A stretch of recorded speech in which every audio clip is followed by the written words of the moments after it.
অনেকের মনে এই প্রশ্নটা আছে যে হিয়ারিং এ কি কি প্রশ্ন করবে বা হিয়ারিং এ আপনার কাছ থেকে কি কি ডকুমেন্টস নেবে, ওখানে কে কে থাকবে, এটা নিয়ে কিন্তু অনেকে খুব চিন্তিত হিয়ারিং এ যাওয়ার আগে।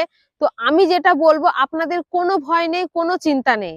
হিয়ারিং এ শুধুমাত্র কাগজে কথা বলবে, আপনাকে সেরকম কোনো প্রশ্নও করা হবে না, বা ওখানে কিন্তু কেউ আপনাকে জেরাও করবে না।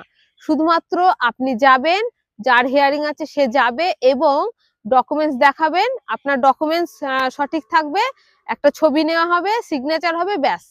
আর ওখানে এআরও স্যার, এইআরও স্যার ছাড়া অন্য কেউ থাকে না সেরকম, এবং সুপারভাইজার বিএলও, ব্যাস। এই চারজন মানুষ, এবং যারা হচ্ছে মানে বিডিও অফিসের বা পঞ্চায়েতের যারা হেল্পার থাকেন তারাই থাকেন, তাছাড়া অন্য কেউ থাকবেন না সেরকম। আপনাদের কিন্তু কোনো ভয়ের বিষয় নেই এটা নিয়ে। হিয়ারিং খুবই সহজ একটি বিষয়, শুধুমাত্র ডকুমেন্টস নিয়ে যাবেন, ডকুমেন্টসে কথা বলবে। ধন্যবাদ।